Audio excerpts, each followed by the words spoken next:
Bonjour et bienvenue sur ma chaîne. Je vous propose aujourd'hui une nouvelle lecture commentée, la lecture du livre de Nicolas de Cuse, De Pace Fidei, La paix de la foi,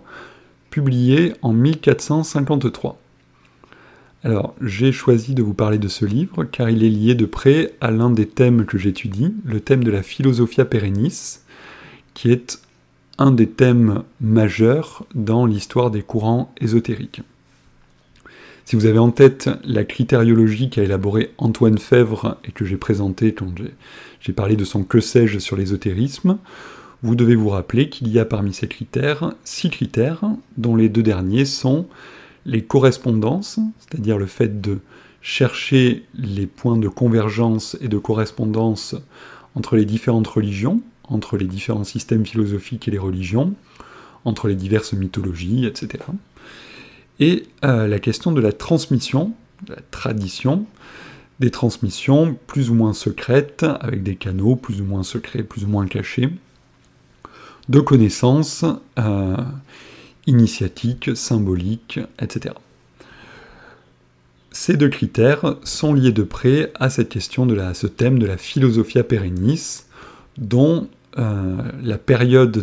d'élaboration et de cristallisation a été, comme beaucoup des thèmes de l'ésotérisme contemporain, a été la Renaissance. J'ai déjà eu l'occasion de parler de Pic de la Mirandole, j'ai donné une lecture commentée de son discours sur la dignité de l'homme, dans la même mouvance que Pic de la Mirandole, qui lui-même a porté cette idée de Philosophia Perennis. Nous trouvons également la figure de Marcille Ficin, la figure de Agostino Stecco, qui a publié en 1540 un livre précisément intitulé De Perenni Philosophia, donc de la philosophie pérenne, de la Philosophia Perennis. Et en amont de ces penseurs-là, nous trouvons donc Nicolas de Cuse avec ce petit traité De Pace Fidei. Alors, de quoi parlons-nous quand nous parlons de la Philosophia Perennis ? Je propose pour présenter ce thème de vous lire un extrait du livre de Jérôme Rousse-Lacordaire, dont j'ai rendu compte aussi sur la chaîne, Ésotérisme et christianisme. Il est en train de parler du phénomène d'émergence de l'humanisme renaissant, et justement des figures de Pic de la Mirandole, Ficin, Stecco, etc. Et voilà ce qu'il dit. Associé au regain du platonisme et au développement d'une cabale chrétienne, la promotion de l'hermétisme ouvrit la voie à un renouveau de la magie et à une formulation aboutie de la Philosophia Perennis. Dans la perspective de la Philosophia Perennis, les sages du paganisme étaient reliés de plusieurs manières au vaste courant de révélation commencé avec Adam et achevé avec Jésus. Premièrement, ils avaient bénéficié d'illuminations divines qui leur avaient permis d'anticiper sous une forme plus ou moins voilée le christianisme. Deuxièmement, ces illuminations divines reprenaient la première révélation. Troisièmement, les sages païens avaient aussi eu connaissance des écrits mosaïques. C'est pourquoi il était très utile, voire nécessaire, de recourir à cette philosophie quasiment divine pour y découvrir les raisons de l'autorité de la révélation chrétienne. Ce faisant, il devenait alors possible de célébrer, grâce au témoignage de l'Antiquité, les noces de la sagesse et de la piété, et de formuler cette philosophie ou cette théologie plénière, totale et fondamentalement chrétienne, que Ficin dénommait Prisca Theologia, ou Pia Philosophia, et que l'on appela très vite Philosophia Perennis. Fin de citation, voilà, c'est aux pages 32 et 33 du livre de Jérôme Rousse-Lacordaire, Ésotérisme et christianisme. Alors, en réalité, l'idée qui porte cette notion de Philosophia Perennis est plus ancienne, remonte à bien plus loin que la Renaissance. On en trouve des traces dès les textes de saint Augustin, qui va dire en substance que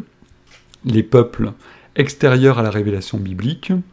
ont eu accès à des révélations partielles d'une certaine manière, anticipant, préfigurant la révélation totale et plénière qui est l'incarnation du Verbe. Et cette notion, cette façon de voir les choses, est liée à une pratique qui serait un peu compliquée d'expliquer, mais qui est la pratique des figures, c'est-à-dire le fait de voir, de chercher dans les textes de l'Ancien Testament les préfigurations de l'incarnation du Verbe, de la venue de Jésus-Christ, Dieu fait homme, donc selon la foi chrétienne. Et donc, cette pratique est présente dès les textes du Nouveau Testament, puisqu'on la voit pratiquée par saint Paul, et même, selon certains commentateurs, par Jésus lui-même, qui lit les textes de l'Ancien Testament en les interprétant, en les appliquant à lui-même. Voilà. Mais la période de la Renaissance voit une sorte de cristallisation de cette réflexion, porté par, donc ce dont j'ai déjà parlé quand j'ai présenté le texte de Pic de la Mirandole, porté par cette redécouverte des textes de Platon, par la redécouverte de la totalité du Corpus Hermeticum, et par l'importation dans l'Italie renaissante d'éléments de Kabbale juive par des juifs espagnols exilés. Alors, ce qui est intéressant là-dedans, c'est que donc cette notion de philosophia perennis a eu une immense postérité, qui a traversé les siècles de la Renaissance jusqu'à nous, et dans la manière que Jérôme Rousse-Lacordaire a de raconter cette histoire,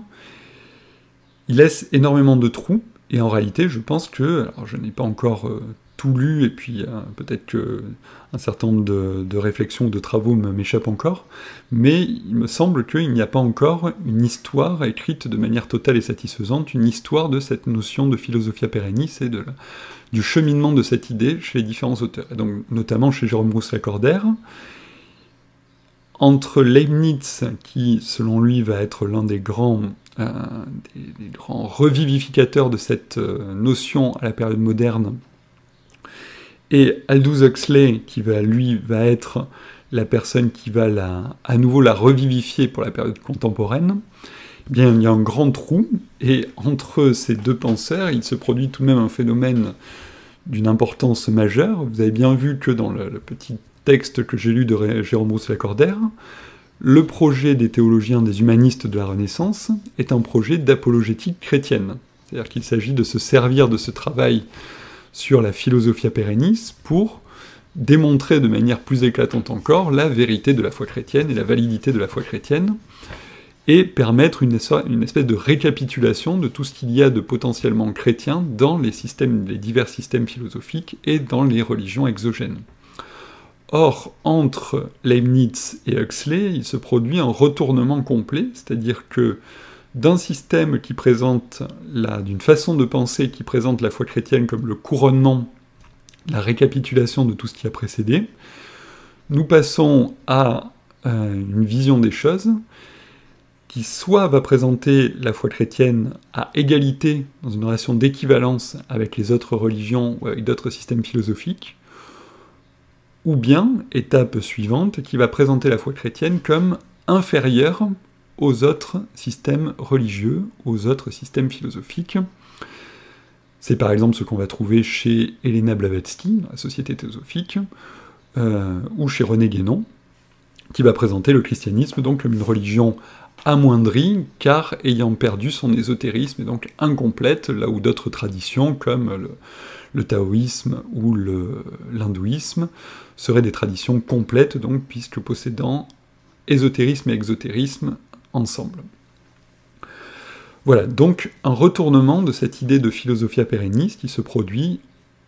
pour être large, entre la Renaissance et la période contemporaine, et pour essayer d'être plus précis, je pense, entre la période, le XVIIIe siècle et le XXe siècle. Et dans mes travaux actuels, je suis en train d'essayer d'identifier les penseurs qui ont porté cette rupture et ce renversement donc de la notion de philosophia perennis et de la place de la foi biblique, plus précisément de la révélation chrétienne, dans la philosophia perennis proposée par les différents auteurs. Voilà. Alors, bon, là je me suis un peu écarté de la lecture du jour. Ce que je vous propose aujourd'hui, donc c'est bien en amont de toute cette réflexion sur le retournement de la philosophia perennis, c'est un texte,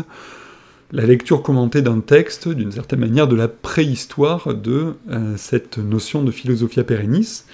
puisqu'avec Nicolas de Cuse, nous sommes avant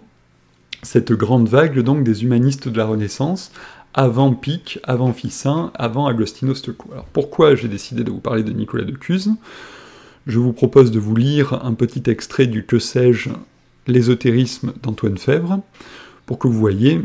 pourquoi le choix de ce livre et le choix de cet auteur. Alors, nous sommes dans le premier chapitre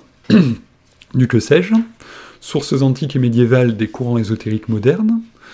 Dans la première partie de ce chapitre, les 11 premiers siècles, non pardon, dans la deuxième partie, dans la pensée médiévale, et donc dans la deuxième sous-partie de cette deuxième sous-partie, somme et synthèse universelle. Et dans cette petite partie dans laquelle Antoine Fèvre parle de Thomas d'Aquin, ensuite de Joachim de Flore, ensuite de Raymond Lulle, ensuite de Jean Scott Érigène, voilà l'auteur qui clôt cette sous-partie. Je lis le passage. À la fin du Moyen-Âge, Nicolas de Cuse annonce l'hermétisme de la Renaissance par son idée d'une unité fondamentale des religions, des Pace Fidei, 1453, et propose un système du monde, une théorie des opposés où l'infiniment grand coïncide avec l'infiniment petit, une science totale qui englobe aussi l'astrologie. Donc vous voyez, le choix de cet auteur a une double raison, d'une certaine manière. Il anticipe l'apparition, l'émergence de la Philosophia Perennis renaissante, et à la fois il est porteur de thèses qui sont liées avec les thèmes ésotériques. Alors, qui est Nicolas de Cuse ? Nicolas de Cuse est né en 1401 à Cuse, donc une ville au bord de la Moselle, dans l'ouest de l'Allemagne, donc actuellement c'est dans le land de Rhénanie-Palatinat.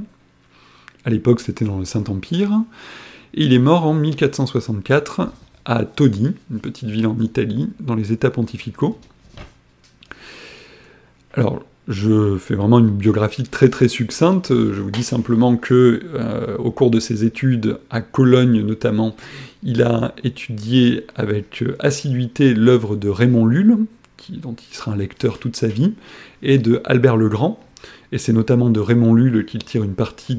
des thèses qu'il va défendre ensuite, et qu'il va déployer ensuite dans son œuvre. Il est créé cardinal en 1448 par le pape Nicolas V. Le pape Nicolas V, pape de 1447 à 1455, donc c'est au cours du pontificat de Nicolas V que Nicolas de Cuse rédige ce petit livre dont je vais vous proposer la lecture commentée, des Pace Fidei. C'est sous le pontificat de ce pape qu'a lieu un événement particulièrement marquant, dont je vais vous reparler dans un instant, la prise de Constantinople en 1453, qui est précisément l'occasion de la rédaction de ce livre, des Pace Fidei. Avant d'y venir, je vous propose tout de même un mot rapide sur les idées principales de l'œuvre de Nicolas de Cuse, car il est principalement connu, non pas pour son traité des Pace Fidei, mais pour son petit traité, très important dans l'histoire de la pensée, de la doctignorance.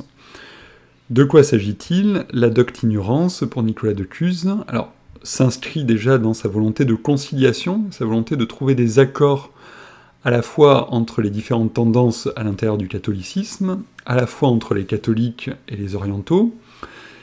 et à la fois d'une manière plus générale entre les différentes religions. Nous allons le voir cette quête déployée de manière plus intense encore dans le traité des Pace Fidei, mais dans le traité de la doctignorance, cette quête de conciliation prend la forme d'une réflexion sur la connaissance que l'on peut avoir de Dieu. Et donc, cette doctignorance consiste, pour Nicolas de Cuse, à regarder en premier lieu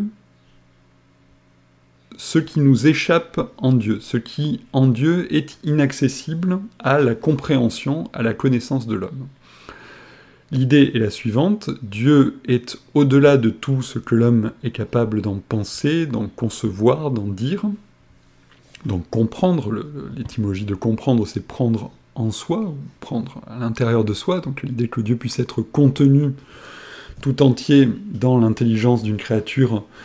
est effectivement problématique. Et Nicolas de Cuse va affirmer que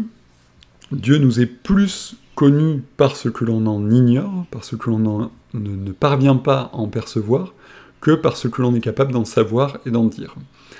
Et donc la doctignorance de Nicolas de Cuse, alors attention, il ne faut surtout pas la confondre avec l'agnosticisme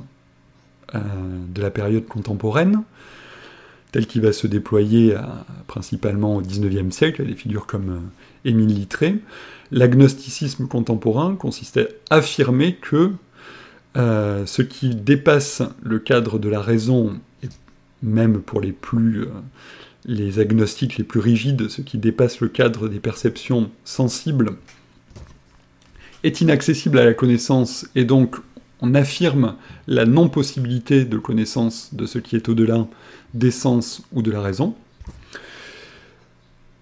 La doctignorance de Nicolas de Cuse n'est pas du tout dans cette logique-là. La connaissance de Dieu est possible par la révélation qu'il fait de lui-même, elle est possible par l'usage de la raison,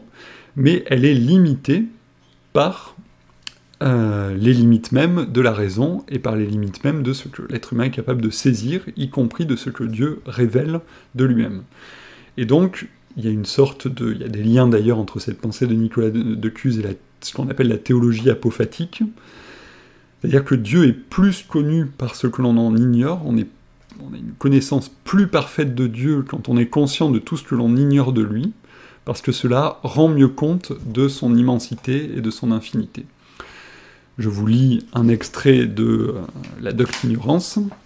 Voilà ce que écrit Nicolas de Cuse. « Le maximum, qui est tel que rien de plus grand ne peut exister, pour cette raison simple et absolue qu'il est plus grand que ce que nous pouvons comprendre puisqu'il est la vérité infinie, nous ne l'atteignons pas autrement que sans pouvoir le comprendre. Car comme il n'est pas de la nature de ces choses qui admettent un excédent et un excès, il est au-dessus de tout ce que nous pouvons concevoir. Toutes les choses qui sont appréhendées par la sensibilité, la raison ou l'intellect, diffèrent entre elles réciproquement de telle manière qu'il n'y a aucune égalité précise entre elles. L'égalité maximale, qui n'est autre ou différente de rien, dépasse donc tout intellect, c'est pourquoi le maximum absolu, comme il est tout ce qui peut être, est totalement en acte, et de même, il ne peut être plus grand. Ni pour la même raison plus petit, puisqu'il est tout ce qui peut être. » Fin de citation, vous voyez l'idée. Dieu est tout ce qui est au-delà de tout ce que nous pouvons enfermer dans des formules, est au-delà de tout ce que nous pouvons percevoir par les sens, et est au-delà de tout ce que nous pouvons intellecter, intelliger, il n'y a pas de mot adapté pour traduire le mot latin. Et donc, comme il est au-delà de tout, c'est l'ignorance que nous en confessons qui nous donne d'une certaine manière une connaissance supérieure à celle qui pourrait se présenter sous la forme d'affirmation ou d'enfermement dans des formules. Ce qui ne signifie pas que Nicolas de Cuse rejette les formulations dogmatiques ou prétend qu'elles sont inutiles ou qu'elles n'ont pas de sens. Là aussi c'est totalement différent. Son positionnement est plus de la même manière que saint Jean Chrysostome dans De l'incompréhensibilité de Dieu, son positionnement est plus en réaction aux prétentions gnostiques qui prétendraient posséder de Dieu une connaissance tout entière, ou on peut y voir également une réaction à certaines formes de rigidité dogmatique qui prétendraient que les dogmes enferment la totalité de la vérité, alors que dans la vision de Nicolas de Cuse, les formulations dogmatiques sont beaucoup plus des sortes de jalons qui fixent les limites en dehors desquelles on cesse de dire des choses vraies sur Dieu, même si ces formules n'enferment pas la totalité de la vérité sur Dieu. Alors, il y a chez lui également un thème très fort qui est celui de la coïncidence des opposés, et que je ne vais pas me risquer à présenter parce que c'est assez difficile à expliquer. Il y a une idée assez proche d'une idée kabbalistique qui est celle du Tzimtzum, qui est l'idée de contraction de l'être divin ou de retrait de Dieu pour permettre à la création de se déployer, la création qui tire du néant de se déployer librement. Il y a chez lui également une inspiration venant de l'hermétisme, des textes attribués à Hermès, avec la reprise d'une formule qui là aussi aura une grande postérité, tiré d'un texte anonyme qui circulait au Moyen-Âge, le livre des 24 philosophes. qui, dans sa deuxième proposition, dit la chose suivante: « Dieu est une sphère sans limite, dont le centre est partout et la circonférence nulle part. » Une formule qui sera reprise par de nombreux penseurs après Nicolas de Cuse. On trouve également chez lui l'idée d'un univers indéfini, non pas infini comme le formulera Giordano Bruno un peu plus tard, mais indéfini, ce qui est une rupture avec la perspective aristotélicienne, mais là je ne vais pas m'étendre là-dessus, ça sortirait quelque peu du propos. Alors, le livre dont je vous propose la lecture, De Pace Fidei, s'inscrit dans le prolongement de la réflexion de Nicolas de Cuse, donc sur la docte ignorance. Il en est le prolongement, même si le thème